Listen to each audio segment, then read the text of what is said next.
صاحب نے سوال کیا کہ اگر ظہر کی سنتیں فرض سے پہلے رہ جائیں تو کیا وہ ادا کرنی ہوں گی بعد میں؟ تو اس کا جواب ہے کہ جی ہاں، وہ فرض پڑھنے کے بعد پہلے 2 سنتیں پڑھیں گے، پھر اس کے بعد جو 4 سنتیں رہ گئی تھی وہ پڑھ لیں گے۔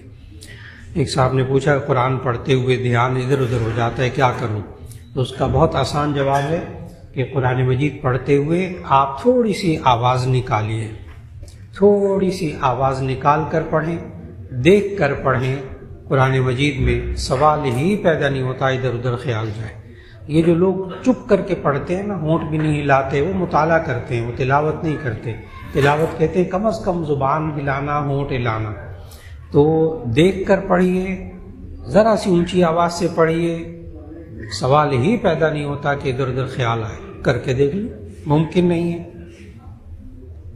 ایک صاحب نے بیان کے اندر بھی اگر خیالات دائما جائیں جی، بیان کے اندر اگر کوئی بات نہیں بول لیں گے، بیان کے اندر اگر خیالات آ جائیں تو بیان کی طرف پوری توجہ رکھیں، پھر خیالات نہیں آئیں گے، اور اگر بیان کی طرف توجہ نہیں ہوگی پھر ادھر ادھر کے خیالات آئیں گے۔ جواب مکمل ہو۔ ایک صاحب نے پوچھا کہ قرآن حکیم حفظ کیا، اب زبانی یاد نہیں ہے، کیا کروں؟ تو اس کا جواب بھی بڑے آسان ہے کہ بجائے اس کے کہ پریشان ہونا کہ مجھے اب یاد نہیں ہے لہذا میں قرآن ہی نہیں پڑھتا، یہ بڑی غلط بات ہے۔ جو بچپن میں قرآن مجید حفظ کر لیا، اب اس کے بعد بڑا ہو گیا، شادی ہو گئی، بچے ہو گئے، بھول گیا، بالکل پریشان نہیں ہونا چاہیے۔ دیکھ کر ڈیٹ وائز اونچی آواز سے قرآن مجید پڑھیے، انشاءاللہ قرآن کبھی نہیں بھولے گا۔ میں پھر دوہرا دوں، جب بھی اپنے بچوں کو بھی، جو حفظ والے بچے ہوتے ہیں عموماً وہ بیچارے بھول جاتے ہیں، تو اس کے لیے اصول یاد رکھیے گا۔ دیکھ کر اونچی آواز میں، ڈیٹ وائز، تاریخ وار، یعنی آج پہلی تاریخ ہے تو پہلا پارہ، 5 تاریخ ہے تو 5واں پارہ، 20 تاریخ ہے تو 20واں پارہ۔ اس طرح ایک مہینے میں دیکھ کر جو حافظ پڑھے گا 3 مہینے بعد اس کو دوبارہ قرآن یاد ہو جائے گا، لیکن وہ پڑھتا رہے دیکھ کر۔ سوال ہی پیدا نہیں ہوتا وہ بھول سکے، ممکن نہیں۔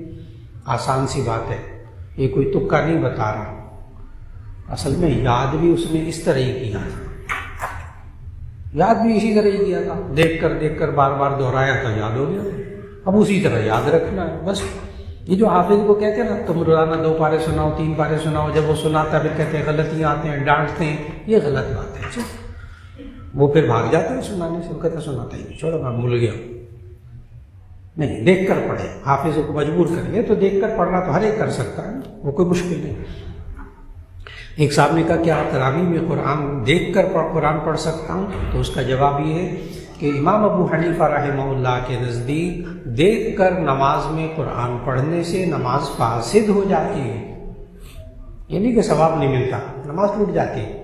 یہ میں امام ابو حنیفہ رحمہ اللہ کا نام اس لیے لے رہا ہوں کہ امام شافعی، امام احمد ابن حنبل رحمہ اللہ کے نزدیک قرآن کو نماز میں دیکھ کر پڑھنا جائز ہے، اس لیے ان کے ہاں مساجد میں، عرب ممالک میں بعض مساجد کے اندر امام تراویح میں قرآن سامنے کھول کر دیکھ کر پڑھتا ہے، ان کے ہاں جائز۔ حنفی کی نماز نہیں ہوگی، دیکھ کر نہیں پڑھیں گے۔ ایک صاحب نے کہا میں ان ڈرائیو چلاتا ہوں گاڑی، تو غیر محرم بھی ساتھ بیٹھتی ہیں، کیا میرا گاڑی چلانا اس وقت ٹھیک ہوگا؟ جی، موٹر سائیکل پر غیر محرم کو نہ بٹھائیں ساتھ۔ اگر گاڑی ہے، رکشہ ہے، تو اس کار ہے، تو اسی صورت میں پیچھے بیٹھتی ہیں، اپنی نظروں کی حفاظت کیجیے، تو آپ ان ڈرائیو میں غیر محرم کو بٹھا سکتے ہیں۔ اگلی سیٹ پر کوشش کریں ساتھ نہ بٹھائیں۔ ایک صاحب نے کہا میں جب بھی امامت کرواتا ہوں تو عجیب سی گھبراہٹ ہوتی ہے، کوئی دعا یا وظیفہ بتا دے۔ تو اس کا جواب یہ ہے کہ یہ انسان جس کو امامت کرواتے ہوئے گھبراہٹ ہوتی ہے، اس کو بار بار امامت کروانی چاہیے، لگاتار امامت کروانی چاہیے، گھبراہٹ ختم ہو جائے گی۔ یہ بہترین وظیفہ ہے۔ شروع میں موٹر سائیکل جس کو نہیں چلانی آتی، اس کو موٹر سائیکل چلاتے ہوئے بڑی گھبراہٹ ہوتی ہے، گاڑی نہیں چلانی آتی، شروع میں گھبراہٹ ہوتی ہے، پھر عادت ہو جاتی ہے، جب عادت ہو جاتی ہے گھبراہٹ ختم ہو جاتی ہے۔ ایک صاحب نے کہا میرے سے فجر کی نماز قضا ہو رہی ہے، تقریباً کئی سال ہو گئے ہیں، قضا کر لیتا ہوں، کوئی طریقہ بتا دیں کہ نماز قضا نہ ہو۔ تو اس کا جواب یہ کہ حضرت تھانوی رحمہ اللہ نے اس کا بڑا اچھا طریقہ لکھا. حضرت مولانا اشرف علی تھانوی رحمہ اللہ نے لکھا کہ جب بھی نماز قضا ہو تو قضا نماز پڑھیں اور دونوں ہاتھ اٹھا کر یہ دعا کریں، اے اللہ مجھے وقت پہ نماز پڑھنے کی توفیق عطا فرما. بس اتنی سی بات ہے. آپ نے اللہ سے مانگا، اللہ آپ کر کے دکھائے گا. اور فجر کے وقت آنکھ ضرور کھلے گی. 3 دن یہ کر کے دیکھ لے. جس بندے کی فجر کی نماز قضا ہوتی ہے وہ 3 دن کر کے دیکھ لے، 1 ہفتہ کر کے دیکھ لے. یہی جب قضا کرے ساتھ دعا مانگے، اے اللہ مجھے وقت پہ نماز پڑھنے کی توفیق عطا فرما. اللہ سے مانگا ہے نا، اللہ اس وقت جگائے گا. اللہ اس وقت جگائے گا، اس وقت آنکھ کھلے گی. اور شیطان کان میں کیا کہے گا؟ ابھی تھوڑی دیر اور سو جا. بس پھر اس کے بعد یہ فجر کے بعد اٹھے گا. اللہ اٹھائے گا، شیطان سلائے گا.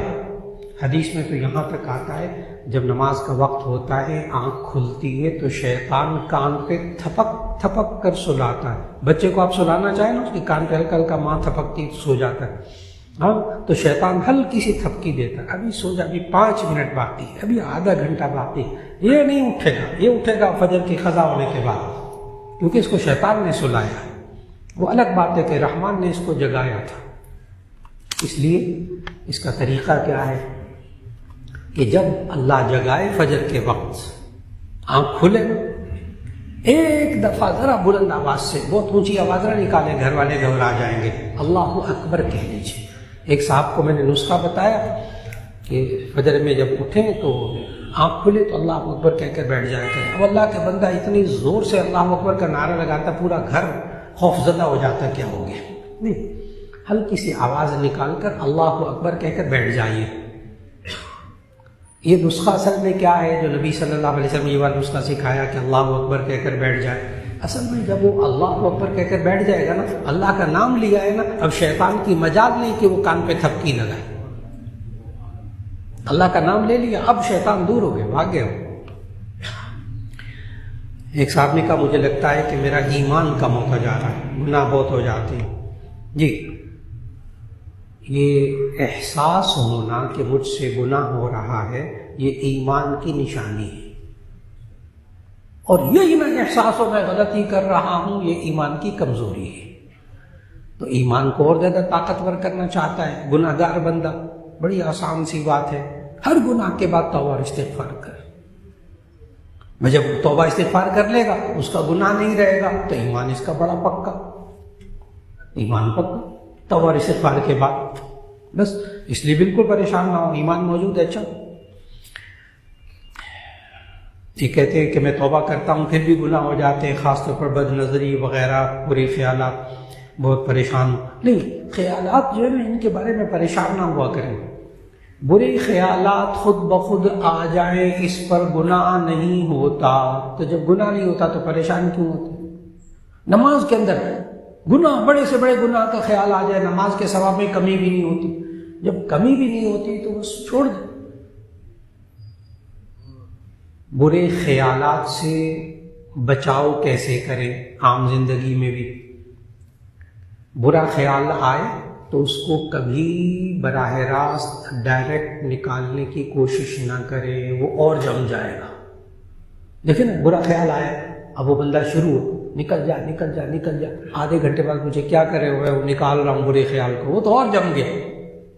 اب اس کا طریقہ کیا ہے؟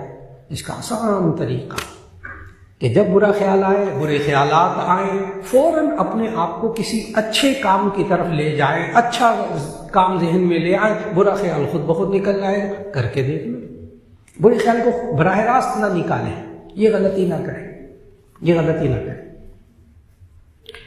بلکہ اپنے آپ کو کسی اچھے کام میں لگا لیں، قرآن مجید کی تلاوت میں لگا لیں، اللہ کے ذکر میں لگا لیں، لیکن ذرا زبان کے ساتھ انشاءاللہ برے خیالات نہیں آئیں گے.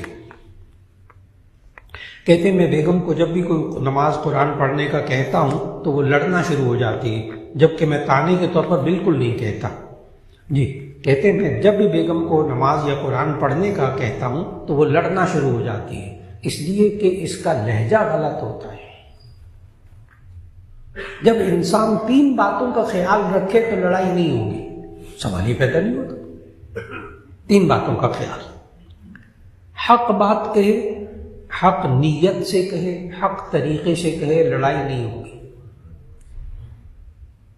انہی میں کہیں خرابی ہوتی ہے، نیت خراب ہوتی ہے، ایک تو نماز نہیں پڑھتی، جہنم میں جائے گی، بس پھر اس کے بعد لڑائی۔ اور اگر نیت تو ٹھیک ہے، طریقہ غلط ہے، تب بھی وہ لڑائی ہوگی۔ تو اس لیے 3 باتوں کا خیال کر لیجیے، نیت ٹھیک ہو، بات حق ہو، نیت حق ہو، طریقہ حق ہو، کبھی لڑائی نہیں ہوگی۔ اور ایک بات بتا دوں، آپ کا کام ہے کہنا، منوانا نہیں ہے۔ ہماری غلطی ہے، ہم منوانے کی پوزیشن میں آ جاتے ہیں۔ چھوٹے بچوں سے آپ نے منوانا ہے، وہ آپ کے ماتحت ہیں، چھوٹے بچوں سے آپ نے منوانا ہے۔ جب بالغ ہو جائے صرف کہنا ہے، اب نہیں پڑھیں گے، آپ سے نہیں پوچھا جائے گا انہوں نے کیوں نہیں پڑھی، آپ سے پوچھا جائے گا کہ آپ نے کہا تھا، آپ سے یہ پوچھا جائے گا آپ بیوی کو آپ نے کہا تھا نماز پڑھنے کو، بس نہیں پڑھی، اللہ آپ سے نہیں پوچھے گا۔ تو جب پوچھے گا نہیں تو فکر کیوں کرتے، اب اسے پوچھے۔ اور بیوی کو یہ بھی نہیں کہنا اچھا میں نے کہہ دیا ہے اب اللہ ہی تجھے پوچھے گا، وہ بیوی اللہ سے پہلے آپ کو پوچھے گی۔ لہجہ غلط ہو گیا نا، طریقہ غلط ہو گیا، اللہ تجھے پوچھے گا، کیا ضرورت ہے کہنے، یہ نماز کا وقت ہو گیا، نماز پڑھ لیجیے، تو لڑائی نہیں ہوگی۔ اچھا یہ لڑائی ہوتی ہے جب ہمارا لہجہ بدلتا ہے، جب ہم منوانے کی پوزیشن میں آ جاتے ہیں۔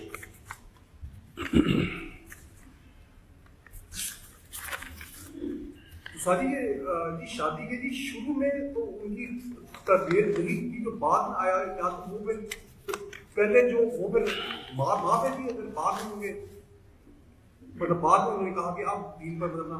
جی نبی صلی اللہ علیہ وسلم نے فرمایا کہ انما شفاء العی السؤال، کہ جہالت کی شفا سوال میں ہے، انسان سوال کرے جہالت دور ہوتی ہے۔ دوسرا نبی صلی اللہ علیہ وسلم نے فرمایا حسن السؤال نصف العلم، اچھے طریقے سے سوال کرنا یہ آدھا علم ہے۔ تو سوال کرنے سے پہلے انسان سوچ لے میں نے کہنا کیا ہے، ٹھیک۔ اگر سوال بندہ اس طرح کرے کہ سننے والے کو سوال ہی سمجھ میں نہ آئے تو جواب کیا دے گا بیچارہ، اس لیے تحمل سے سوال کیجیے۔ نکاح کے شروع میں بھی اپنی نا اس کی گھر والے کی دینی تربیت نہیں تھی، اور جب اس کے بعد جی میں جب سوال سمجھ گیا جی اولاد بھی جی، بس آپ ماں باپ نے تربیت کی تھی یا نہیں کی تھی، اب آپ صرف کہہ دیا کیجیے، پیچھے نہ پڑے، جواب مکمل ہو، ٹھیک ہے۔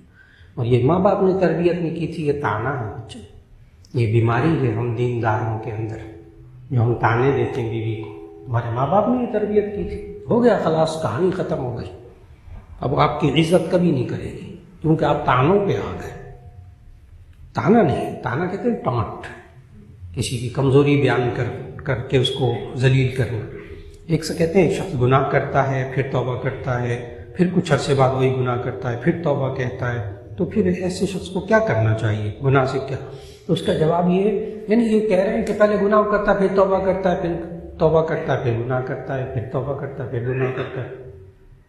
وہ شاعر نے کہا ہے توبہ کی پھر توبہ کی، پھر توبہ کر کے توبہ توڑ دی، توبہ کی پھر توبہ کی، پھر توبہ کر کے توبہ توڑ دی، تیری اس توبہ پہ توبہ توبہ توبہ کیوں اٹھی۔ اس لیے لوگ توبہ ہی نہیں کرتے، جب بار بار گناہ ہونا ہے تو توبہ کرنے کا کیا فائدہ، یہ ہے اصل بات۔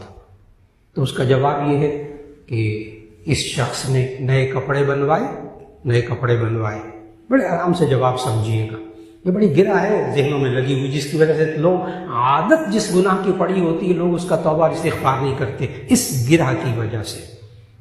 تو یہ اس بندے نے جو نئے کپڑے بنوائے ہیں، یہ کپڑے 2-3 دن بعد میلے ہو جائیں گے، پھر اس کے بعد یہ دھلوائے گا، پھر پہنے گا، پھر میلے ہو جائیں گے، پھر 2-3 دن بعد پھر دھلوا لے گا، پھر میلے ہو جائیں گے۔ اللہ کے بندے، جب پتہ ہے کہ میلا ہونا ہی ہے کپڑوں نے تو پہنے رکھے نا کپڑوں کو، میل چڑھنے دیں، جب بہت میل چڑھ جائے گی اٹھا کے پھینک دیں گے۔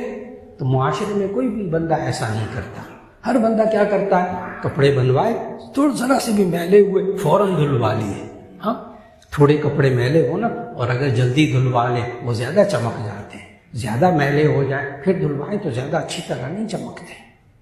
یہ نبی صلی اللہ علیہ وسلم نے سمجھایا. جامع ترمذی کی حدیث ہے جب بندہ گناہ کرتا ہے تو اس کے دل پر ایک سیاہ داغ پڑ جاتا ہے، جب توبہ کرتا ہے وہ داغ دھل جاتا، پھر دل صاف ستھرا. سمجھیں وہ جو میں نے مثال کپڑوں والی دی ہے، اور یہ جو مثال میں نے کپڑوں والی دی ہے نا، یہ بھی میری اپنی مثال نہیں ہے، یہ نبی صلی اللہ علیہ وسلم دعا سکھائی ہے کپڑوں کی والی. دعا سکھائی ہے نبی صلی اللہ علیہ وسلم نے، اللہم نقی قلبی عن الخطایا والذنوب کما ینقی الثوب الابیض من الدنس. اے اللہ میرے دل کو گناہوں سے اس طرح صاف کر دے جیسے کہ ایک سفید کپڑا میل کچیل سے صاف ہوتا ہے. ہاں تو جب آپ بار بار کپڑا دھلواتے ہیں صاف کرنے کے لیے تو دل کو بھی توبہ اور استغفار کر کے صاف کرتے رہیں. پریشان نہیں ہونا، یہ گناہ ہوتے رہیں گے، ہوتے رہیں گے، اور ہم نے کیا کرنا ہے؟ توبہ اور استغفار. اسی طرح زندگی گزرے گی انشاءاللہ. ایک کہتے ہیں موبائل کے گناہوں سے کیسے بچیں؟ بڑا اچھا سوال کیا. گناہوں سے بچیں کیسے؟ گناہ نہ کریں. ابھی آج سارا جمعہ یہی تھا، آج جمعے کا موضوع یہی تھا. کھانے پینے کی عادت پڑی ہوئی ہے، ٹھیک ہے، نہ کھایا کریں صبح سے لے کے شام تک. نہ کھانے کی عادت پڑ جائے گی، نہ کھانے کی عادت پڑ جائے گی، پھر وہ کھانا مشکل ہو جائے گا عید کے دن. موبائل کو غلط استعمال کرنا چھوڑ دے، غلط استعمال کرنے کی عادت چھوٹ جائے گی. ہاں کر کے دیکھیں. اور یہ موبائل کی غلط عادت چھوڑتا ہی نہیں ہے تو یہ چھوٹے گی بھی نہیں. بہت آسان سی بات. اس کے لیے وظیفہ یہی ہے کہ موبائل کے غلط استعمال سے میں کیسے بچوں؟ نہ کریں، غلط استعمال نہ کریں. وقت مقرر کر لیں. نمبر 1، ایسا موبائل رکھیں جس میں نیٹ نہ ہو. اگر نیٹ ہو تو اس کو بند رکھیں، بوقت ضرورت استعمال کریں. اس کے لیے وقت مقرر کر لیں. رات کے وقت لیٹ کر تنہائی میں نیٹ دیکھیں گے تو ظاہر ہے پھر بچنا بہت مشکل ہو جائے گا، بہت مشکل ہو جائے گا. اس لیے ڈاکٹر حضرات کو آج کل یہ کہتے ہیں کہ اگر آپ نے صحیح نیند سونا ہے تو اپنے موبائل کو بند کر کے رکھیں یا کسی طرح دور رکھیں اپنے سے، پھر سو جائیں. تو بہت آسان بات. اس غلط استعمال کی ریشو کم کیجیے، آہستہ آہستہ چھوٹ جائے گی انشاءاللہ. یہ گناہوں کی کوئی فہرست ہے تو جی انہوں نے پوچھا ہے کہ گناہوں کی کوئی فہرست ہوگی جو کہ ہمیں مل جائے، تو اس کا جواب یہ ہے کہ 100 گناہوں کی فہرست باقاعدہ چھپی ہوئی ہے گناہ کبیرہ کی. جامع شفیہ کے دارالافتاء کی مہریں بھی اس پر لگی ہوئی ہیں، تصدیق ہے اس کی. تو 100 گناہ والی فہرست کسی وقت میں بھی یہ ریکارڈنگ کرتے ہیں ان صاحب سے لے لیجئے گا، واٹس ایپ کے ذریعے لے لیجئے گا، تاکہ پتہ چلے کون کون سے گناہ کبیرہ ہیں جو انسان چھوڑ سکتا ہے. اور اس کی ٹیکنک بھی ہے، اس 100 کی گناہوں کی فہرست کی ٹیکنک ہے. اور وہ یہ ہے کہ فہرست کو دیکھیے، طریقہ بتا رہا ہوں. فہرست کو دیکھیے، دیکھنے کے بعد چیک کیجئے خود سے کہ میرے اندر کون کون سے گناہ ہیں جو نہیں ہو رہے، تو اس پر الحمدللہ کریں، الحمدللہ کریں. جو ہو چکے ان پر توبہ اور استغفار کر لیں. باقی دیکھیں کہ کتنے بچے ہیں، باقی دیکھیں کتنے بچے ہیں. یعنی آپ 90% گناہ نہیں ہو رہے تو اس کا مطلب یہ ہے کہ 90% نہیں ہو رہے، 10% ہو رہے ہیں. تو اب 100 کو نہ دیکھیں، اب 10 کو دیکھیں، اب 10 کو ٹارگٹ بنا لیں. یہ میں نے باقاعدہ ایک نوجوان پر کئی دفعہ کیا. ایک نوجوان، ایک صاحب تھے، وہ میڈیا کے اندر ٹاکر، بہت بڑے ہوسٹ میڈیا کے اندر ٹی وی میں، اور میرے پاس آئے کہنے لگے اعتکاف میں بیٹھنا. تو بیٹھ گئے. وہ اس مسجد کے اندر اعتکاف میں بیٹھ گئے. وہاں درس بھی دیتے تھے، صبح کا فجر کے بعد کا درس بھی ہوتا تھا اس مسجد میں. تو اعتکاف میں بیٹھ گئے تو میں نے ان کو فہرست دے دی اور یہی بات سمجھائی. آپ بھی غور سے سمجھیں. میں نے اس نوجوان سے کہا، نوجوان بالکل، اور تھا بھی غیر شادی شدہ اس وقت، تھا بھی ٹی وی کا میڈیا کا بندہ. تو میں نے کہا کہ اعتکاف میں بیٹھ جائیں اور یہ فہرست سامنے رکھیں. ایک دن اعتکاف میں بیٹھ کر اگلے دن مجھے بتائیں اس میں سے کتنے گناہ کل آپ سے نہیں ہوئے. اعتکاف میں بیٹھا نوجوان. تو اگلے دن میں نے یہ نہیں کہا پیچھے کیا ہوا، میں نے اس دن کہا ایک دن اعتکاف میں بیٹھے، چنانچہ وہ ایک دن اعتکاف میں بیٹھ کے اگلے دن مجھے درس میں فجر کے بعد کہنے لگے کان میں 90% نہیں ہوئے۔ میں نے کہا اچھا، میں نے کہا جو 10 رہ گئے ہیں نا اب اس کی فکر کریں، پرسوں پھر مجھے ملے، وہ اگلے دن ملا، کہنے لگے جی 98% نہیں ہوئے۔ اعتکاف میں اور کیا کرتا، جھوٹ بول لیا ہوگا، کوئی غیبت کر لی ہوگی اس طرح کی، 98% نہیں ہو رہے۔ میں نے کہا اچھا، میں نے کہا کل پھر مجھے بتانا، ان 2 کو فوکس کر لو، ان 2 پہ توجہ رکھو۔ تو نہ تو 2 پہ توجہ دی، اگلے دن چوتھے دن وہ مجھے کہنے لگا 100%۔ میڈیا میں کام کرنے والا نوجوان، ہر وقت عورتوں میں لڑکیوں میں پھرنے والا، اعتکاف میں بیٹھ گیا اور مجھے کہہ رہا ہے چوتھے دن اعتکاف کے کہ کل مجھ سے 100 میں سے 1 گناہ بھی نہیں ہوا۔ تو وہ مسٹر 100% ہو گیا، مسٹر 100% ہو گیا، یعنی 100% اس سے گناہ نہیں ہوا کل۔ ہم بھی اسی طرح کر سکتے جب پتہ ہی نہ ہو نا گناہوں کا۔ اچھا سوال کیا بھائی صاحب نے کہ جی گناہوں کی کوئی فہرست ہے، تو اس کا جواب ہے کہ جی ہاں چھپی ہوئی ہے فہرست، وہ لے لیجیے، واٹس ایپ میں رکھ لیجیے، اس کو دیکھیے، تجزیہ کیجیے اور پھر سوچئے گا کہ کیا میرے اوپر کل کا دن ایسا گزرا ہے کہ ان 100 میں سے 1 گناہ بھی نہیں ہوا، تو اس کا مطلب ہے 100% گناہ اللہ نے چھڑوا دیا۔ تو ایک نوجوان چھوڑ سکتا ہے تو باقی کیوں نہیں۔ ایک صاحب نے کہا کہ ہمارے گھر میں کچھ مزدور ٹھیکیدار ترخان وغیرہ گزشتہ 2 ماہ سے تعمیر کا کام کر رہے ہیں، ان کا کھانا چائے ناشتہ وغیرہ ہم نے اپنے ذمہ لیا ہوا ہے۔ اب رمضان کی آمد ہے، وہ کہہ رہے ہیں ہم روزے نہیں رکھتے، لہذا ہمیں غیر رمضان کی طرح کھانا وغیرہ دیا جائے، تو اسلام میں کیا حکم ہے؟ کیا ان کو ساری افطاری دی جائے یا ان کی بات پر عمل کیا جائے یا انکار کر دے؟ تو اس کا جواب یہ ہے کہ عام طور پر مزدور طبقہ جو محنت کرتا ہے وہ بھی بس اوقات روزے رکھتا ہے، جو جوان ہوتے وہ روزے رکھتے ہیں اپنے، ان کو پتہ ہے یہ محنت کرنے سے روزہ نہیں ٹوٹتا، یہ روزہ خراب نہیں ہوتا، اس لیے 4-5 گھنٹے تو عام طور پر ویسے بھی تو بغیر کھانے پیے کے کھائے پیے چل سکتے ہیں نا۔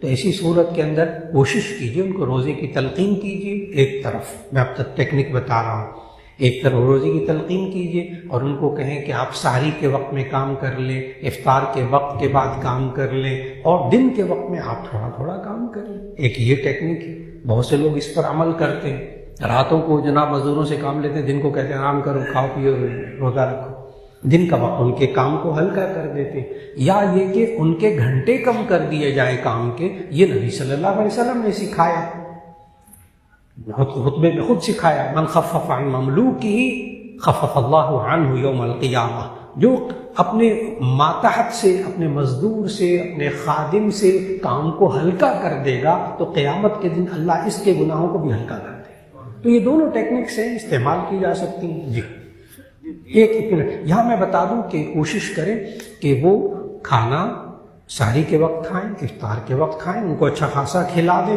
پھر مزدور کام کر لیتے روزے میں۔ اس کے باوجود اگر وہ نہ کریں تو اپنے طور پر کھانا کھانا چاہیں تو کھا لیں، آپ کو گناہ نہیں ہوگا۔ جی غیبت اور چغلی کے معاملے میں ہم بہت زیادہ ہر جگہ پہ بات کرتے ہیں اور اس کو ڈیفینڈ کرنا شروع کر دیتے ہیں۔ جی محترم نے سوال کیا ہے کہ ہم غیبت اور چغلی میں کیوں زیادہ ہو جاتے ہیں، اور اگلا سوال ان کا اس میں یہ ہے کہ اگر منع کریں تو آگے سے ڈیفینڈ کرتے ہیں، حجت بازی کرتے ہیں۔ تو اس کا جواب یہ ہے کہ غیبت اور چغلی دونوں کی تعریف ذہن میں رکھیے۔ غیبت کہتے ہیں کسی کے اندر برائی ہو پھر غیر موجودگی میں وہ برائی بیان کریں تو اس کو غیبت کہتے ہیں۔ بعض لوگ ہوتے ہیں جب وہ منع کریں نا بھائی غیبت نہ کرو تو وہ آگے سے کہتے ہیں آپ پتہ کر لیں میں سچ کہہ رہا ہوں، اس کے اندر یہ برائی ہے۔ تو اس کا جواب یہ ہے کہ غیبت کرنے والا ہمیشہ سچ بولتا ہے، کبھی جھوٹ بولتا ہی نہیں۔ غیبت کرنے والا ہمیشہ سچ بولتا ہے، اس لیے وہ اپنے آپ کو سچا سمجھتا ہے، اس لیے وہ مطمئن ہوتا ہے۔ غیبت ہوتی ہی تب ہے جب یہ سچ بولتا ہے۔ اگر یہ جھوٹ بولتا کہ اس کے اندر وہ برائی نہ ہوتی اور کہتا ہے فلاں کے اندر برائی ہے، تو ایسی صورت میں یہ غیبت نہیں ہے، یہ تو تہمت اور بہتان ہے، یہ پھر غیبت نہیں ہے۔ اس لیے غیبت اگر کسی کی بات منتقل، کسی کی برائی بیان کی جائے اصلاح کے لیے تو وہ غیبت نہیں ہوتی۔ شکایت کی جائے اصلاح کے لیے ماں باپ کو، استاد کو، یہ بالکل غیبت نہیں ہوتی، اس پر غیبت کا گناہ بھی نہیں ہوتا اصلاح کے لیے۔ اور اسی طرح چغل خوری کہتے ہیں نمیمہ، کسی کی بات کو منتقل کرنا، ایک کی بات دوسرے تک پہنچانا تاکہ ان میں لڑائی ہو جائے، اچھی بات بھی، اچھی یا بری بات کسی دوسرے تک پہنچانا تاکہ ان میں لڑائی ہو جائے۔ اب بری بات تو سمجھ میں آ جاتا، اچھی بات نہیں سمجھ میں آتی، میں اچھی بات سمجھاتا ہوں۔ شادی ہو گئی، اب جب شادی ہو گئی تو دلہا نے ایک سوٹ لا کے دیا اچھا سا اپنی بیوی کو، تو غلط بات ہے اچھی بات ہے؟ ظاہر اچھی بات ہے۔ اب جو دلہا کی بیوی ہے نا، اس نے جا کے اپنی ماں کو، یعنی دلہا کی ماں کو جا کر کہا، غور سے جملہ سنیے گا، دلہا کی بیوی نے اپنی ماں کو یعنی دلہا کی ماں کو جا کر کہا محترمہ کے لیے سوٹ آیا ہے، محترمہ کے لیے سوٹ آیا ہے۔ کتنا اچھا جملہ ہے، خوبصورت جملہ ہے، اچھا جملہ ہے، لیکن اندر کیا ہے؟ اے ماں، پہلے تیرے لیے سوٹ آتا تھا، اب کسی اور کے لیے آیا ہے، اب تیرے لیے نہیں آیا، اب ہوگی لڑائی۔ تو اچھی بات دوسرے تک منتقل کرنا، نیت لڑائی کی ہو تو یہ چغلی ہے۔ اور پتہ ہے نبی صلی اللہ علیہ وسلم نے فرمایا لا يدخل الجنت نمام، یہ چغل خور جنت میں داخل ہی نہیں ہوگا۔ یہ جو لوگوں کو لڑاتے پھرتے ہیں، 833 نمبر گاڑی میں راستہ بلاک ہے جی، ایک صاحب کہہ رہے ہیں 833 نمبر گاڑی کھڑی ہوئی ہے، اس نے راستہ بلاک کیا ہوا ہے، اس کو ذرا ٹھیک کر کے رکھ دیجیے۔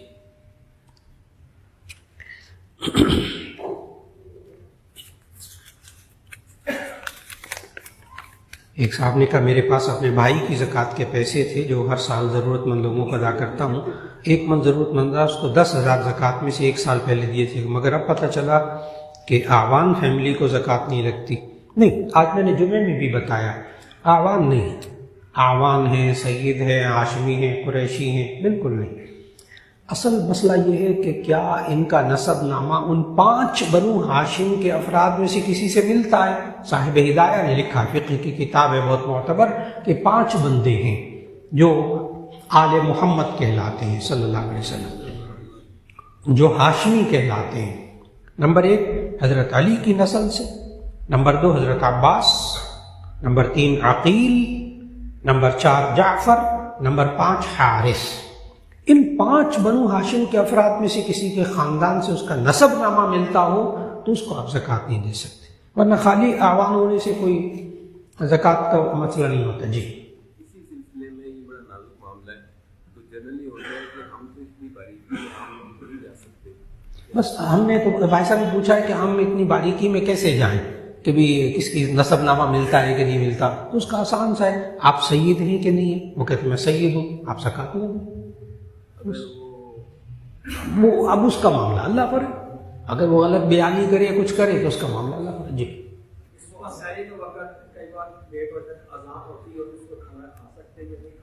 جی بڑا اچھا سوال کیا ہے، اور میڈیا پہ بھی نا بہت زیادہ اس بارے میں ہو رہا ہے کہ مولویوں نے سختیاں پیدا کی ہوئی ہیں، حالانکہ جامع ترمذی میں حدیث موجود ہے کہ نبی صلی اللہ علیہ وسلم نے فرمایا کہ اگر بلال اذان دے رہے ہوں تم کھاتے پیتے رہا کرو، اب بلال کی اذان تمہیں کھانے پینے سے نہ روکے۔ جامع ترمذی کی حدیث بیان کرتے ہیں، اور یہ ہے حدیث، میں تو پڑھاتا ہوں اسی جگہ میں، 700 لڑکا سامنے بیٹھا ہوتا ہے، تو میڈیا میں آج کل نا یہ حدیث بیان کر کر کے یہ کہتے ہیں مولویوں نے بڑی سختی کی ہے، ورنہ اذان ہو رہی ہو تو کھا پی سکتے ہیں، حدیث میں آتا ہے کہ بلال کی اذان تمہیں کھانے پینے سے نہ روکے، جب بلال اذان دے رہے ہوں تم کھا پی سکتے ہو۔ تو میں تصدیق کرتا ہوں کہ یہ حدیث جامع ترمذی میں موجود ہے، لیکن اس کا اگلا جملہ کوئی نہیں پڑھتا میڈیا میں۔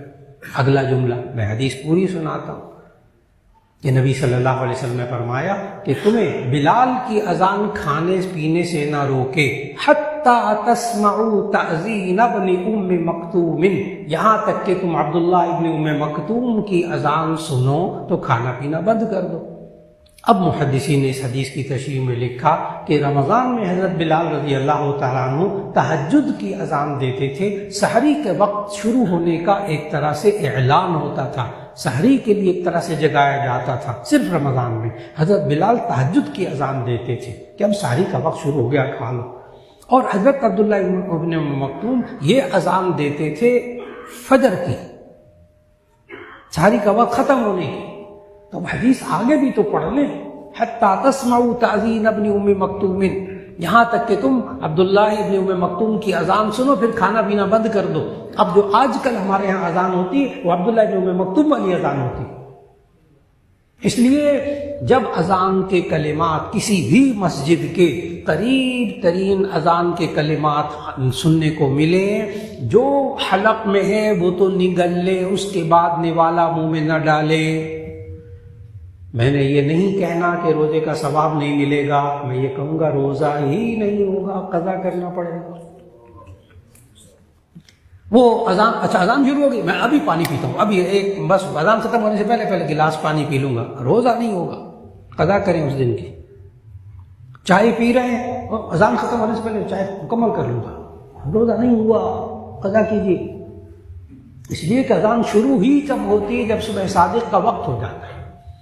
اب اس حساسیت کا علاج جو ہے وہ گزشتہ جو ہے نا آپ حضرات بزرگ حضرات کے زمانے میں ہوتا تھا کہ مسجدوں کے اوپر ایک گول پہ آلہ سا بڑا سارا ہوتا تھا دف، اس کے ایک طرف چمڑا ہوتا تھا، وہ مسجد کی چھت پہ بجاتے تھے، او دور دور تک لوگوں کو پتہ چل جاتا تھا کہ ساری کا وقت ختم ہو رہا ہے. اب سائرن،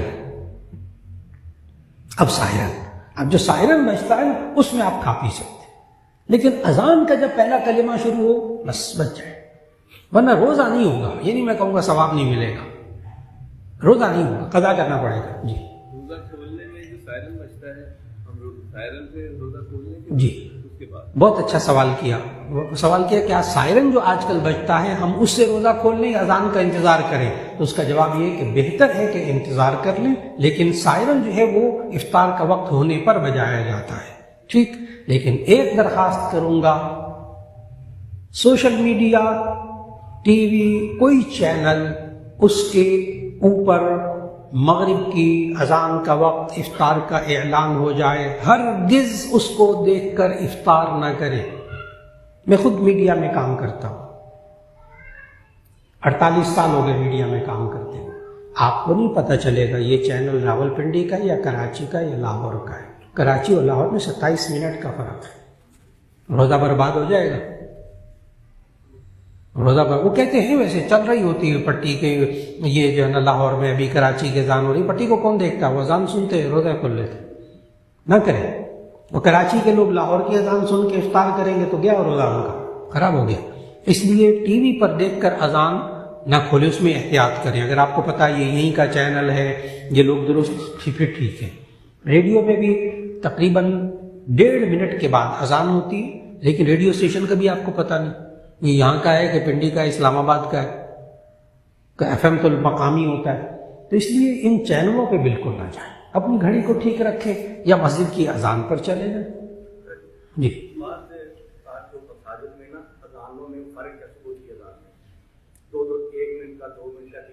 بس پہلی اذان پہ بند کر دیں کھانا.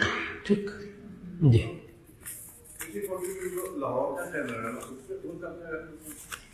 جی بس چینل کا نام نہ لیجیے، ٹھیک ہے؟ بعض کا تو اعلان کرتے ہیں کہ لاہور بس کوشش کریں چینل پہ نہ جائیں. میں نے درخواست کی ہے. وہ چینل کا نام بھی کونے پہ ہوتا ہے. اگر میں اس وقت اجازت میں کہہ رہا ہوں، لوگ بہت بھگت رہے ہیں بیچاروں کے روزے خراب ہو رہے ہیں. میں نے کہا میں خود چینل میں کام کرتا ہوں تو اس لیے میں بتا رہا ہوں کہ یہ چینلوں کا مسئلہ بڑا مشکل ہے، نہ کریں. ٹھیک ہے، آپ خود اذان کو بس ذہن میں رکھیں یا اپنی گھڑی کو درست رکھیں. جی آپ نے ابھی کہا کہ اگر ہم لوگوں نے جو سحری کے اذان کے ٹائم پہ اگر ہم کھا پی لیتے تو وہ ہمارے روزے ضائع ہوتے. جو پہلے ہو چکے ہیں ان کا کیا کہتے ہیں؟ توبہ استغفار. پہلے اگر ہوگی غلطی توبہ استغفار کر لیں. تو ساری یہ نہیں زیادہ سیکھی کہ ہم بجائے ان میں رہی ہم یہ جنتریاں جو شجایا ان کو ہم یہ دیکھ لیں کہ ان پہ کیا ہے بجائے کہ ساروں پہ ہم رہیں یا اذانوں پہ رہیں. جنتری کے ساتھ ساتھ گھڑی ٹھیک ہونی چاہیے، خالی جنتری کام نہیں آئے گی. ٹھیک جی. ایک صاحب نے فرقہ وارانہ سوال پوچھا ہے، اس کی یہاں گنجائش نہیں، ویسے آپ پوچھ لیں جتنا مرضی پوچھیں، الگ سے بتا دوں.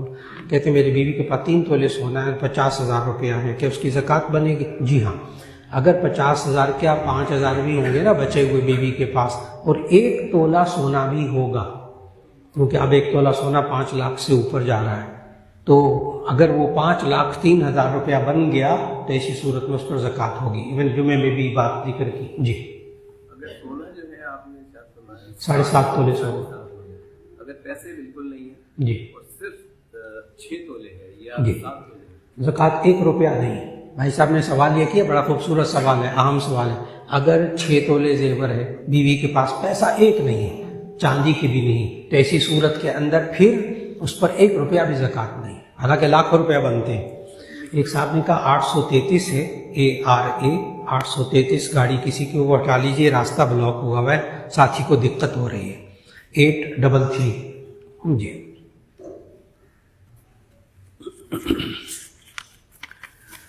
ایک صاحب نے لکھا 7.5 تونے کے متعلق وضاحت فرما دیں, کیا صرف ایک دفعہ زکوٰۃ ادا کرنی ہے یا ہر سال؟ یہ ابہام ہے. اچھا, یہ ابہام اس لیے ہے کہ صرف میں انکم ٹیکس سوار ہے. زکوٰۃ ہر سال دینی ہے یا بس 1 سال دے کے فارغ؟ تو اس کا جواب میں نے دیا, یہ اصل میں انکم ٹیکس اور زکوٰۃ کو خلط ملط کر رہا ہے. انکم ٹیکس اس کا نام ہی ہے, انکم ٹیکس یعنی آمد پر زکوٰۃ. لہذا آپ کے بینک میں ایک دفعہ رقم آئی, اس کے منہ پر وہ ٹیکس کاٹ لیں گے, پھر اس کے بعد جب تک وہ رقم 10 سال 20 سال 50 سال پڑی رہی وہ 1 روپیہ ٹیکس نہیں کاٹیں گے. وہ ہے انکم ٹیکس, وہ ایک دفعہ ٹیکس لگتا ہے بس خلاص. اور جو نقد روپیہ, سونا چاندی مال تجارت, 4 چیزیں, نقد سونا چاندی نقد روپیہ, نمبر 4 مال تجارت, ہر سال گزرنے پر وہ جو موجود ہے اس پر 2.5% زکوٰۃ دینی ہوگی. یہ فرق ہے انکم ٹیکس اور زکوٰۃ میں. انکم ٹیکس حقوق العباد میں سے ہے, کیونکہ بہت سے لوگ مجھے مل رہے ہیں کہتے ہیں ہم انکم ٹیکس دے دیتے ہیں, زکوٰۃ ادا ہو گئی نا بیچ میں. میں نے کہا نہیں, یہ دونوں الگ الگ ہیں, دونوں الگ الگ ہیں. ٹھیک, آپ سوئی گیس کا بجلی کا بل ادا کر دیں اور سوئی گیس والوں کو کہیں کہ میں نے بجلی کا بل ادا کر دیا تھا, وہ اسی میں شامل ہو گیا. یہ سارا حکومت میں ہی تو جاتا ہے. تو وہاں آپ کہتے نہیں, ان کا محکمہ الگ الگ ہے. سوئی گیس کا محکمہ الگ ہے اور بجلی کا محکمہ الگ ہے, حقوق اللہ کا محکمہ الگ ہے, حقوق العباد کا محکمہ الگ ہے. انکم ٹیکس دینے سے زکوٰۃ ادا نہیں ہوتی اور زکوٰۃ ادا کرنے سے انکم ٹیکس ادا نہیں ہوتا. اس لیے ہر سال زکوٰۃ دینی ہے. ایک صاحب نے طلاق کے بارے میں بات کی ہے کہ میری بھتیجی نے فون کر کے بتایا معمولی لڑائی کے بعد شوہر نے طلاق دے دی ہے, تو کیا طلاق ہو گئی کہ نہیں ہو گئی؟ اس کے لیے نا طلاق والے مسئلے یہ مجمع میں نہیں بتائے جاتے, اس لیے کہ اس کے لیے میاں بیوی دونوں یہ آئیں مفتی صاحب کے پاس دارالفتہ میں جامع شفیہ میں. مفتی صاحب پوچھیں گے بیوی سے اس نے یہ کہا تھا, وہ کہے گا ہاں یہ کہا تھا. پھر وہ چند ایک سوالات کہیں گے, کتنی مرتبہ کہا تھا, کیونکہ وہ دونوں میں شوہر کہتا میں نے 1 دفعہ کہا تھا, بیوی کہتے تھے 2 دفعہ کہا تھا, اس نے 3 دفعہ کہا تھا. شوہر کہتا نہیں مجھے اچھی طرح یاد ہے میں نے 1 دفعہ کہا تھا. تو اس لیے یہ طلاق وغیرہ کے مسئلے یہ دارالفتہ میں ہیں, ورنہ 1 دفعہ طلاق کہنے سے طلاق ہو جاتی ہے. چل ایک صاحب وہ کہتے ہیں بس اوقات کہتے ہیں وہ میں نے غصے میں دی تھی, تو اس کا جواب یہ ہے کہ پیار میں کوئی بھی طلاق نہیں دیتا کہ آج تو نے پکوڑے بہت اچھے بنائے جا تجھے 1 طلاق نہیں, اس سے نہیں ہوتی ہے طلاق. ایک صاحب نے کہا مارکیٹنگ کے لیے آرکیٹیکٹ حضرات کے پاس جانا ہوتا ہے جو کام دینے کے بعد کچھ معاوضے کا تقاضا کرتے ہیں, نہ دیا جائے تو کام نہیں دیتے. جی مارکیٹنگ کے اندر اگر انسان کام لینا چاہے تو اگلے کہتے ہیں آپ ہمیں کیا دیں گے, تو ایسے لوگوں کو کمیشن ایجنٹ کہتے ہیں. اگر تو وہ اس کو اس کام کا معاوضہ ملتا ہے تو پھر ایسی صورت میں وہ ایک معاوضہ لے رہا ہے, وہ کمیشن نہیں لے سکے گا.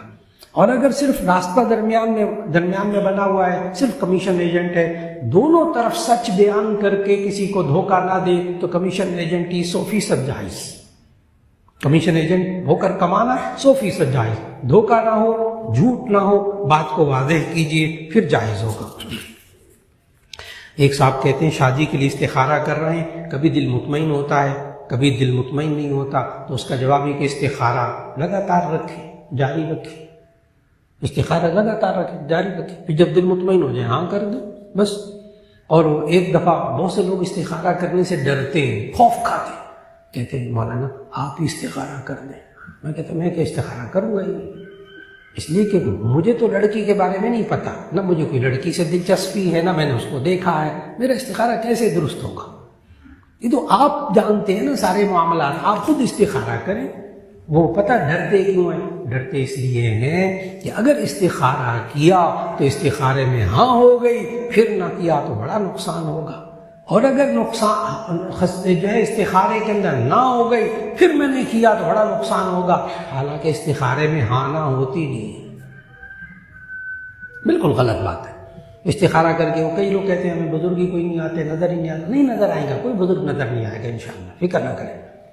پھر بعض لوگ ہوتے ہیں وہ کہتے ہیں استخارہ کیا تھا میں نے، لال رنگ نظر آیا، ہرا رنگ نظر آیا، تو لال رنگ نظر آیا اس کا مطلب تو نہ ہو گئی، ہاں سبز رنگ نظر آیا تو اس کا مطلب ہاں ہو گئی۔ ہاں وہ استخارہ نہ ہوا، پھر وہ ٹریفک لائٹس ہو گئی اشارے سڑک کی۔ ہاں آگ نظر آئے، یہ آگ کی بات میں بتاؤں، انہوں نے محترم میرے خیال ہے مطالعہ رکھتے ہیں، کہتے ہیں آگ نظر آئے تو پھر وہ آگ لگ گئی، اب تو اس بیوی کو لانا نہیں کیونکہ بیوی تو آگ لگائے گی۔ ہاں ہاں اب میں آگ کا بتاؤں آپ کو، یہ تعبیر بتانا ایک فن ہے پورا، اس میں صرف آگ کا نہیں، آگ دیکھو تو یوں ہوتا ہے، تعبیر سب سے زیادہ نبی صلی اللہ علیہ وسلم کو آتی تھی، ان سے حضرت ابوبکر صدیق رضی اللہ تعالیٰ عنہ سیکھی کمال کی۔ حضرت ابوبکر صدیق رضی اللہ تعالیٰ عنہ سے یہ فن آیا تعبیر رؤیا کا ان کی بیٹی حضرت اسماء بنت ابی بکر صدیق کے پاس، ان سے ایک واسطے کے ساتھ علامہ ابن سیرین کے پاس آیا تعبیر رؤیا کا فن، اور علامہ ابن سیرین نے پھر کتاب لکھ دی تعبیر رؤیا، مارکیٹ میں ملتی ہے، اردو ترجمہ بھی ملتا ہے۔ اب علامہ ابن سیرین کیا لکھتے ہیں آگ کے بارے میں؟ کہتے ہیں ایک بندہ آیا اور آ کر، دیکھو تعبیر بتانا ایک فن ہے، اس کے لیے تعبیر بتانے کے ماہر سے پوچھنا چاہیے، آگ نہیں خالی۔ وہ کہنے لگے کہ ایک بندہ آیا کہنے لگا کہ علامہ ابن سیرین میں نے ابھی خواب دیکھا ہے، میری چرپائی کے نیچے آگ جل رہی ہے، میں کیا کروں؟ علامہ ابن سیرین نے کہا اپنی چرپائی بھی باہر نکالو کمرے سے، سارا سامان باہر نکالو فٹافٹ جا کے۔ اس نے نکالا، چھت گر گئی، اللہ نے بچا لیا۔ چند مہینے کے بعد پھر اس نے وہی خواب دیکھا، تعمیر کر لیا بیچارے نے گھر دوبارہ، پھر وہی خواب دیکھا، فٹافٹ سامان باہر نکالا، چرپائی باہر نکالی۔ علامہ ابن سیرین کے پاس گیا، وہ گری ہی نہیں، چھت ہی نہیں گری۔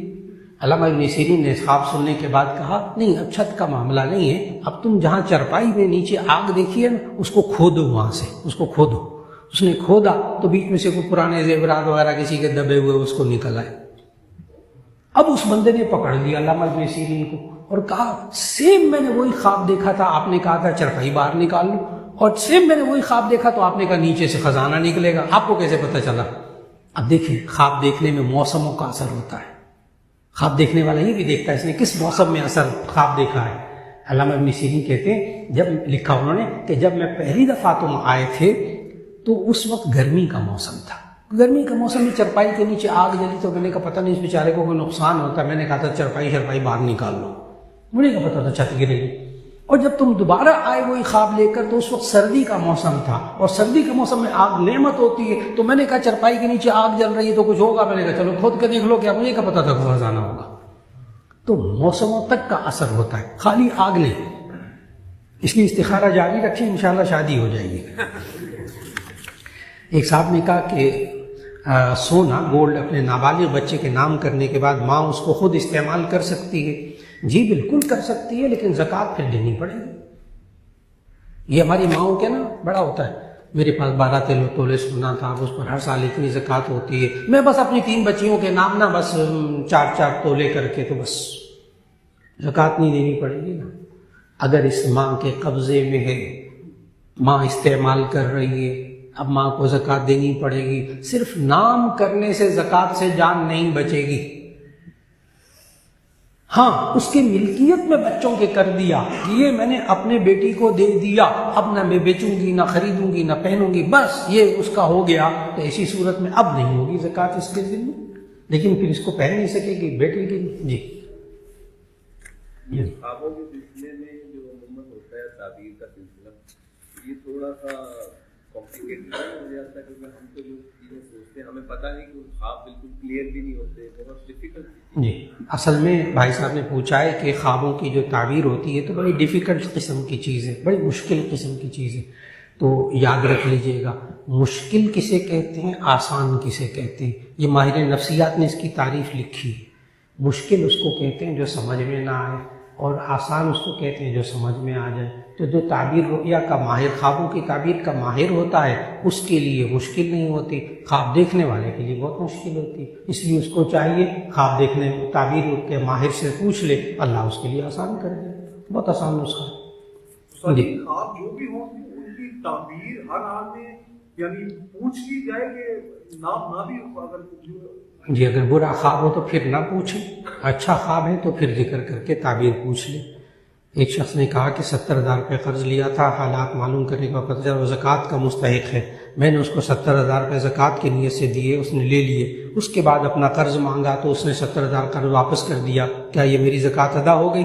تو اس کا جواب یہ ہے کہ انہوں نے غور سے سنے، یہ جو ایڈجسٹمنٹ کرنا ہے نا، اس سے زکوٰۃ نہیں ہوتی، اس سے زکوٰۃ نہیں ہوتی. آپ نے پہلے قرض دیا، اس نے قرض مانگا مجھے 70,000 روپے دے دے، آپ نے زکوٰۃ میں سے اس کو دے دیا. کیا نیت کی؟ زکوٰۃ ادا کرنے کی نیت کی تو زکوٰۃ ادا ہو گئی، وہ مالک ہو گئے، بات ختم ہو گئی. اب اس کو تو نہیں بتایا تھا کہ یہ زکوٰۃ کے، اس نے 70,000 روپے واپس کیے تو اب اس پر لازم ہے کہ یہ 70,000 روپے اس کو واپس کر دے. اب صوفی نہ بنے، اس کو واپس کر دے. اس کو کہ نہیں یہ میں نے آپ کو دے دیا، وہ ہدیہ کر دیا. اب بھی زکوٰۃ نہ کہیں کہ میں نے آپ کو ہدیہ کر دیا، اب نہیں میں نے لینے زکوٰۃ واپس، اسی کو واپس کرنے ہوں گے، اسی کو واپس کرنے ہوں گے. یہ نہیں اس کو خیرات کر دے، کسی اور کو دے دے، نہ، یہ مالک ہے. وہ آپ نے اس کو زکوٰۃ کا مالک بنا دیا، وہ 70,000 کا مالک ہو گیا. اب جو دے رہا ہے وہ اس کے پیسے، یہ نہیں اس سے لے کے کسی اور کو دے دے، ایسا نہ کریں. اذان کا جواب بتائیں. جی اذان کا جواب یعنی کیسے دیتے ہیں؟ اچھا، جو خطبے کی اذان ہوتی ہے نا، اس کا جواب تو بالکل نہیں دینا.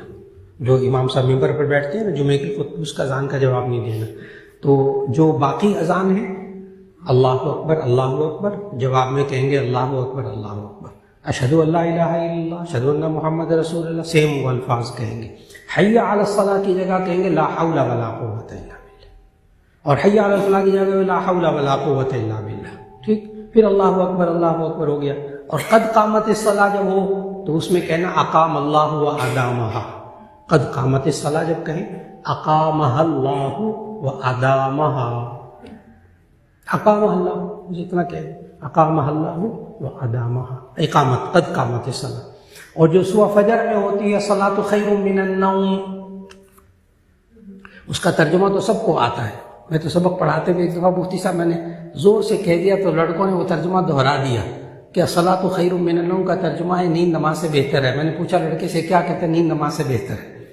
آپ کو بھی سب کو سمجھ آ گیا ہوگا، کیونکہ کوئی مسکرایا، باقی سارے سب کو ترجمہ. میں نے ترجمہ کیا ہے نیند نماز سے بہتر ہے. سوچیں میں کیا کہہ رہا ہوں، نعوذ باللہ من ذالک. الصلاۃ خیر من النوم، نماز نیند سے بہتر ہے. تو جب الصلاۃ خیر من النوم کہا جائے تو اس وقت کہنا ہے صدقت و بررت، تو نے سچ کہا اور اچھا کام کیا.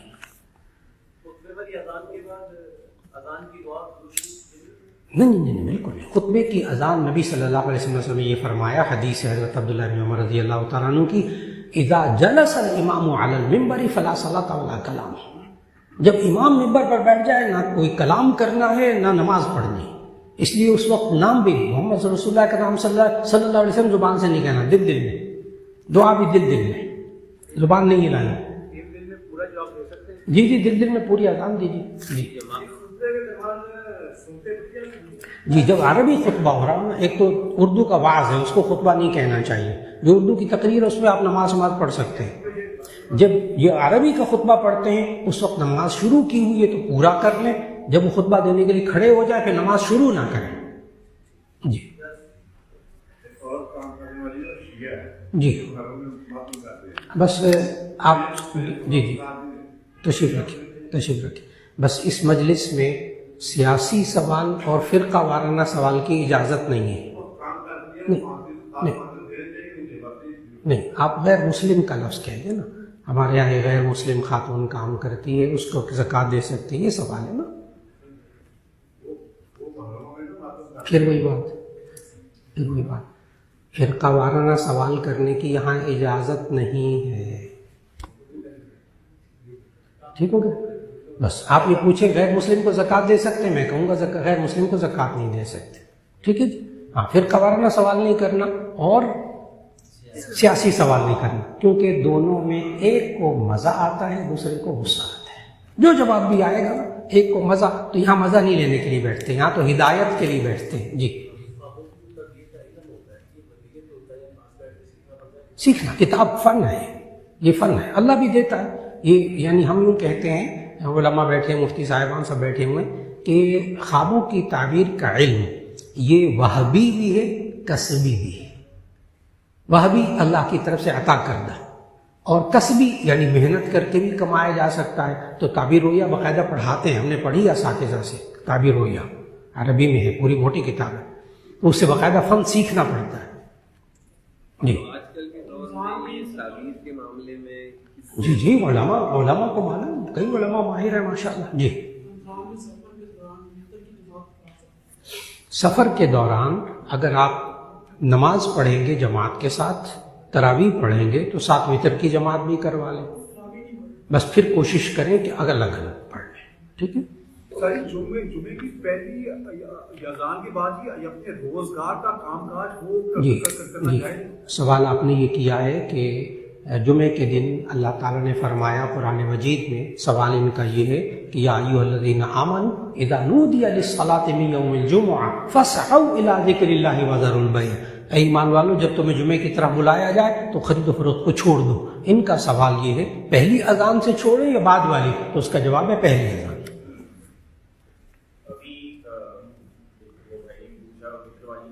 تو جو ہماری تہجد ایکچولی تہجد کا حصہ ہوتی ہے، یہ آپ آج مجھے بتا رہے ہیں، نبی صلی اللہ علیہ وسلم نے تو یہ نہیں بتایا تھا. آپ سوال کیجیے، فتویٰ نہ لگائیے. ہاں ہاں، کہ جو تہجد ہے وہ کس طرح سے؟ جی، تہجد اور چیز ہے، وطر اور چیز ہے. ٹھیک، وطر عشاء کے بعد پڑھے جاتے ہیں، تہجد رات کے آخری حصے میں کم از کم 4 رکعتیں پڑھی جاتی ہیں، 2 بھی پڑھ سکتے ہیں. ایک منٹ، تہجد جو ہے رات کے آخری حصے میں نماز پڑھی جاتی ہے، 2 کر کے یا 4 کر کے. ٹھیک ہو گیا. اور وطر 3 ہوتے ہیں، وہ عشاء کے بعد سے لے کر فجر تک کسی وقت میں وہ 3 رکعت پڑھ لیں. تہجد اور چیز ہے، وطر اور چیز ہے، دونوں کو مکس نہیں کرنا. جی، اوپر مستورات بھی یہ باتیں مسئلے سننا چاہتی ہیں، تو اگر اوپر لاؤڈ اسپیکر یا لنک دے دیا جائے تو وہ بھی جاننا چاہتی ہیں. جی، آپ کی اطلاع کے لیے عرض ہے کہ اسپیکر اوپر لگا ہوا ہے اور سوالات کے وقت میں وہ بٹن بند کر دیتی ہیں، کیونکہ اس وقت انہوں نے باتیں کرنی ہوتی ہیں. اطلاع کے لیے عرض ہے. جی، ورنہ میرا بیان انہوں نے پورا سنا ہے. اچھا جی جی، عام طور پہ لوگ اذان کا جواب دیتے ہوئے لا الہ الا اللہ کی بعد میں اذان کی دعا پڑھنے سے پہلے محمد رسول اللہ کہتے ہیں. وہ پورا کلمہ کہہ دیتے ہیں، جائز ہے، سنت نہیں. سنت صرف اس کا جواب دینا ہے. تو اگر کہہ دیا تو جائز ہے، لیکن اس کو سنت نہ سمجھے. ایک آدمی کا فرض نماز میں لقمہ دینے سے نماز ٹوٹتی ہے یا نہیں، بس یہ ہے کہ اگر ایک جگہ مقتدی لقمہ دیا، امام نے کہا لقمہ نے لیا، اچھا، وہ یہ ہوتا ہے کہ لقمہ دینے والا اگر نماز میں نہ ہو یا نماز توڑ کر قرآن مجید دیکھ کر لقمہ دے دے، تو یہ باتیں ایسی ہوتی ہیں کہ جس سے ہر بندے کو نماز میں لقمہ نہیں دینا چاہیے، صرف سامع کو لقمہ دینا چاہیے تاکہ باقی سب کی نماز خراب نہ ہو. جی جی، اخیر میں سجدہ صاحب کر لیں، اخیر میں سجدہ صاحب کر لیں بس. جی، اگر ایک شخص کے پاس دکان پہ 1 کروڑ کا مال پڑا ہے تو اس نے بیچنا ہے 1 کروڑ 10 لاکھ کا، تو وہ ذرا ہمارا واضح کرتے ہیں کہ جی، وہ آپ کا سوال سمجھ گیا، تشریف رکھیے. کپڑوں کا کاروبار ہے، چیزوں کا کاروبار ہے، برتنوں کا کاروبار ہے، ٹھیک، اس میں کس طرح حساب لگائیں زکوٰۃ کا؟ ٹھیک، کیونکہ اس کی مارکیٹ ویلیو کچھ اور ہے. 3 چیزیں ہیں. اس نے لیا تھا وہ سارا مال 50 لاکھ کا، مارکیٹ ویلیو اس وقت اگر ہو تو وہ ہے 75 لاکھ کی. اگر وہ اس دکان کا سارا مال بیچے تو وہ ہے 1 کروڑ کا. 3 چیزیں سمجھ میں آئیں. مال لیا تھا 50 لاکھ کا، پوری دکان کا مثال دے رہا ہوں، 50 لاکھ کا، اس وقت اس 50 لاکھ کے مال کی قیمت کیا، ویلیو کیا ہے، 75 لاکھ، بیچے گا تو کتنا ملے گا، 1 کروڑ۔ اب میرا جواب غور سے سنیے گا، زکوٰۃ دے گا مارکیٹ ویلیو پر، اس دن کی مارکیٹ ویلیو پر زکوٰۃ دے گا، جواب مکمل ہو۔ یہی سونے کا، یہ سب چیزوں کا یہی ہے، مارکیٹ ویلیو۔ بالکل نہیں، بالکل نہیں، بالکل نہیں، کوئی اس کو فلیکچویشن کا اعتبار نہیں کرنا، اتار چڑھاؤ کا اعتبار نہیں کرنا، سال کے شروع کا اعتبار نہیں کرنا، سال کے اختتام کا اعتبار کرنا ہے۔ زکوٰۃ کبھی اندازہ لگا کر کبھی نہ دیں، فرض ادا نہیں ہوگا، ایگزیکٹ زکوٰۃ نکالیں، اور ایگزیکٹ کیا ہے، اس دن اس کی مارکیٹ ویلیو کیا ہے، بس اس کی زکوٰۃ دے دیجیے۔ اندازہ کر کے نہ دیں، ایوریج کر کے بالکل نہ دیں، بالکل نہ دیں، کبھی نہ دیں، اچھا اس سے کمی آ جائے گی۔ وہ ایک پھر پوچھا ہے کہ عباسی کو صدقہ دے سکتے ہیں؟ نہیں، میں نے کہا کہ نہیں، وہ خود ہے، ان 4 سلسلہ ملتا ہے کہ نہیں ملتا۔ ایک صاحب کہتے ہیں کہ بہت سے بینک میں علماء ڈائریکٹر بھی ہیں، کچھ لوگ کہتے ہیں علماء کے ہاں یہ بینکنگ، اسلامی بینکنگ اسی طرح ہے کہ کان ادھر سے پکڑیں یا دوسری طرف سے پکڑیں۔ تو بڑا اچھا سوال کیا ہے، بڑا اچھا سوال کیا ہے، نوٹ بھی لکھا ہے۔ تو اصل میں آج سے کئی سال پہلے میں خود پڑھ رہا تھا اسلامی بینکنگ، حضرت مولانا تقی عثمانی صاحب دامت برکاتہم نے یہاں پی سی کے اندر بڑے بڑے اہم اساتذہ اور بڑے بینکوں کے صدور، بڑے بینکوں کے نائب صدر پریزیڈنٹ، ان کو بلا کے ان کی ٹریننگ کی تھی۔ مجھے آج بھی یاد ہے کہ ایک بینک کے نائب صدر تھے، بڑے ماشاءاللہ قابل ترین۔ تو 3 دن کے سیشن کے بعد، 3 دن حضرت نے پڑھایا، ان کے شاگردوں نے پڑھایا، آخری سیشن سوال و جواب کا حضرت نے سوالوں کے جواب دینے تھے۔ تو حضرت مولانا تقی عثمانی صاحب سے اللہ کے بندے نے یہی والا سوال کیا۔ پتہ کیا کہا اس بینک کے نائب صدر نے؟ آج سے 15-16 سال 20 سال پہلے کی بات ہے۔ تو کہا حضرت ہم 3 دن آپ کا بیان سنتے رہے ہیں، ساری اسلامی بینکنگ کو ہم نے سنا ہے، بینک کا ماہر ہے نا، تو ہمیں یہ سمجھ میں آیا ہے کہ اگر کان یوں کر کے پکڑیں تو یہ حرام ہے، اگر کان یوں ہاتھ گھما کر پکڑیں تو حلال ہے۔ یہی والا سوال ہے۔ تو میں بھی ڈر گیا، اس وقت خوف کھا گیا، میں نے کہا یا اللہ، اتنا بڑا بندہ ہے، اتنے بڑے بندے سے سوال کر رہا ہے اتنے گھٹیا انداز سے، حضرت کو بھی اب ناراض ہوں گے۔ تو مولانا تقی عثمانی صاحب اللہ ان کی عمر میں برکت دے، انہوں نے پتہ کیا جواب دیا اس بینک کے نائب صدر کو؟ انہوں نے کہا آپ نے بالکل صحیح سمجھا، کان ادھر سے پکڑیں تو حرام، یوں گھما کر پکڑیں تو حلال۔ حضرت نے کہا آپ نے بالکل صحیح سمجھا، اگر شریعت یہ کہے، دین یہ کہے یوں کان پکڑنا حرام، ہم کہیں گے بالکل۔ شریعت کہتی ہے یوں ہاتھ گھما کر پکڑنا حلال، تو ہم کہیں گے بالکل ٹھیک، حلال، کان ہی پکڑنا ہے۔ پھر حضرت نے مثالیں دی، وہاں مثالیں دی، کہا کہ ایک کھانا ہے حلال ہے، کسی کا ہے، چوری کر کے کھاتا ہے تو کیا ہے، حرام۔ وہی دکاندار سے کھانا خرید کے کھاتا ہے تو کیا ہے، حلال ہے، تو وہی ہے نا، ہے تو وہی کھانا، لیکن پیسے دے کر لے یا اجازت لے کر لے تو کیا ہے، حلال۔ پھر ایک اور مثال دی، کسی عورت سے ازدواجی تعلق قائم کرنا، اگر وہ بیوی ہے تو کیا ہے، حلال، نکاح کیا ہوا ہے، میں نے قبول کیا، ہاں چھوارے تقسیم ہو گئے، بس حلال۔ اور اگر ایجاب و قبول نہیں ہوا، وہی کام حرام۔ تم کو مولانا کیا فرق پڑتا ہے، یہ قبول ہے کہنے سے کیا فرق پڑتا ہے؟ اللہ کے بندے، دین نے یہی تو سکھایا ہے کہ قبول کیا، میں نے قبول کیا تو حلال، نہیں قبول کیا تو حرام۔ کان کو یوں پکڑے، دین کہتا ہے، اب دیکھیں، دین کہتا ہے یوں حلال، جی بالکل حلال۔ دین کہتا ہے یوں گھما کر پکڑیں حرام، ہم کہیں گے بالکل حرام۔ دین کہے ناک یوں پکڑنا حرام، ہم کہیں گے بالکل ٹھیک۔ دین کہے یوں ہاتھ گھما کر پکڑیں تو حلال، ہم کہیں گے بالکل ٹھیک، بات مکمل ہو گئی۔ سوالی یہ جو بینک جو بھی ہیں سودی بینک، ان میں دین کی جو